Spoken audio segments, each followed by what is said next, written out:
Good afternoon, good morning, good evening. Anywhere you are watching Wytv, you're welcome to another edition of Trends where we talk about the trending news. My name is Ahmed Abbas or Latunji, but you can call me Sidonji or Moyagba, the only Idon on Wisdom Yard Television. The sponsor for this show is still Nokpa Abbas, and you can as well be the sponsor. You can call the number you're seeing on the screen, or you can send us a DM. And don't forget that this is where you can get news updates that is always on point. So today, I have trending news here for you guys. The first one is about this Emir of Kano that made a statement today directly to the First Lady of Nigeria, talking about the wife of the President of the Federal Republic of Nigeria, Oluremi Tinubu. And so Emir of Kano said, the First Lady, to tell President Bola Tinubu that you say you are the wife to the President of Nigeria. Please tell your husband to make sure there is enough food in this country. The scarcity is getting worse every day. So the Emir is just trying to urge the wife of the President to at least speak to the husband, which is the President of Nigeria, to find this lasting solution to this hunger situation in Nigeria. So the Emir, who spoke through an interpreter, added that the hunger and starvation didn't start with this government, but the situation has become more alarming and needs urgent attention. Sir, Emir, sir, because the Emir, in case you don't know, the Emir of Kano is Alhaji Aminu Ado Bayero. Sir, I want to ask you a very simple question. Today we got the news that the anti-graft they got to arrest people in Kano State for ordering food in that state. So which means you are part of the people that is making this scarcity to come up in Nigeria. Sir, at least 7 warehouses were being, they apprehended like 7. They locked it up and they got to know that these people are doing food ordering, and which is affecting the current situation in Nigeria. So you need to make sure you are taking care of your state too. Anywhere you are, being the leader or you are in control of anything in Nigeria, try as much as possible to be doing it in a way that you're supposed to do it. Not like you are trying to back one government and trying to lash one government. It's not going to make sense like that. But then, what I'm trying to say is, let us make Nigeria a better place for every one of us to stay. Forget about politics, forget about the tribe, forget about the language, forget about anything that may be. We are one Nigeria, and let us make this country a better place for every one of us to stay. But then, even in Kano, I get to know that it's not even Kano. All the northern governors, they made a statement that the food, they are not going to be importing food from north down to the southwest or the east again. That the food is not even enough for the northerners to share amongst themselves. So now they want to stop bringing foods down here for sale. So now I don't know the reason why they are still shouting and saying they don't have food around that place, because they were the one in charge of ordering foods. So now the Emir of Kano, please talk to your people over there. Like, let us just make this country a better place for us to say. So the Emir is directing his speech to the wife of the President, the First Lady, that talk to your husband and let us see changes in this current hardship that we are facing in Nigeria. Well, let's move on to the next one here. This is talking about the final that we saw the final yesterday in the last AFCON, because it's not the last AFCON. That was in Cote d'Ivoire, the match between Nigeria and Ivory Coast. So the match, to me,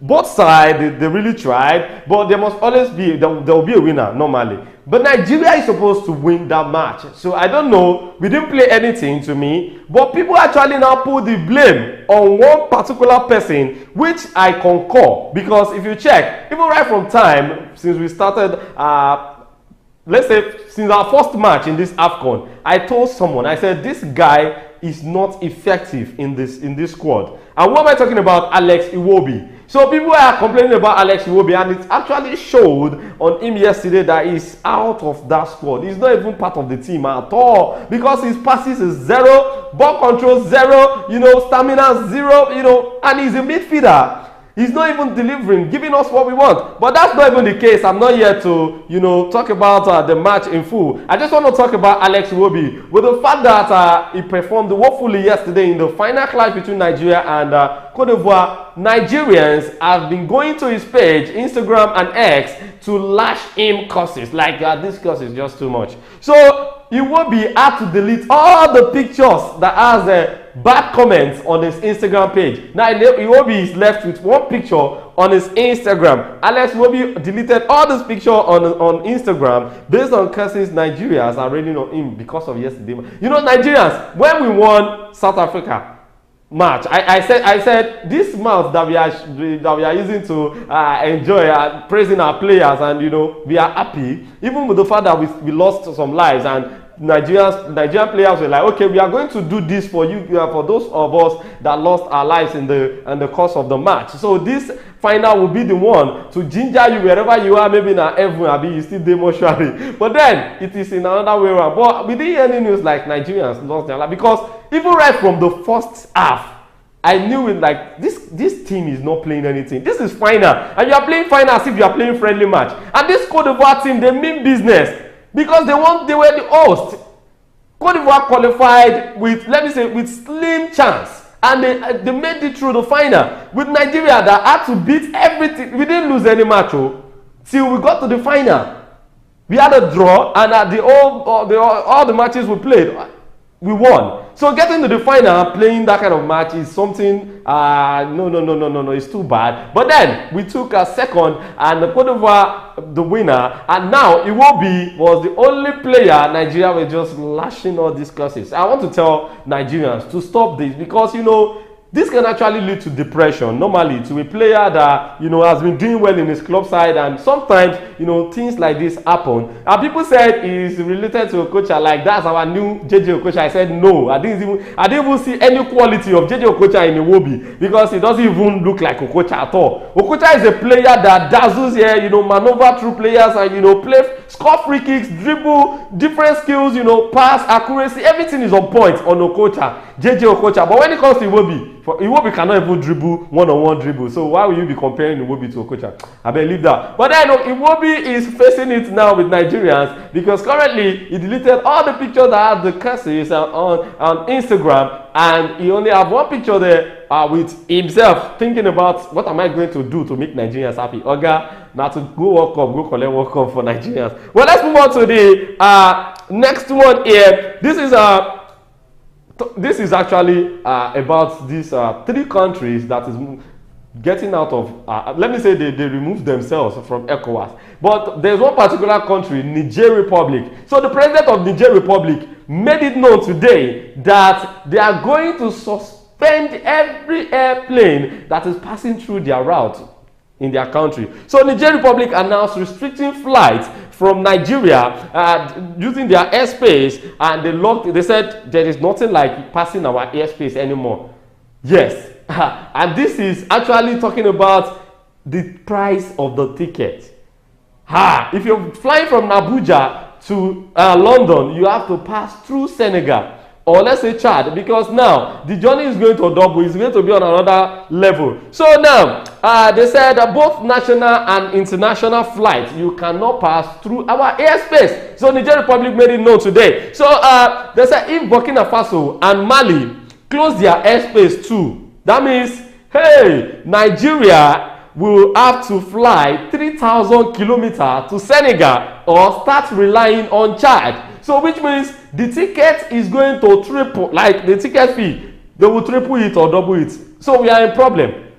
We are in big soup, like big problem. So, and this has to do with people that is trying to jackpot. So in case, just have it in mind now that if you are going to UK, it's going to cost you more than what you are budgeting. Because now Niger has closed their airspace. They said Nigeria's airline cannot pass through their airspace, either national or international flight.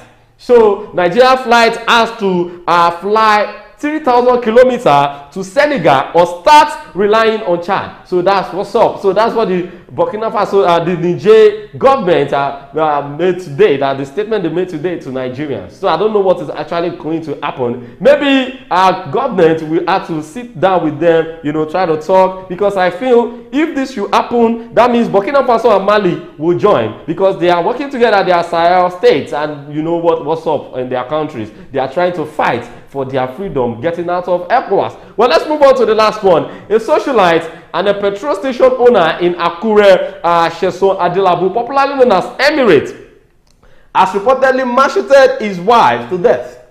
Hey, if you see the picture or the video, you'll be like, what is going on in this country? Like, if you see the way this man macheted his wife, and this is not like accidentally, this is intentional act. So this man actually macheted his wife intentionally, and you know the funniest part, he didn't do that alone, he now killed himself.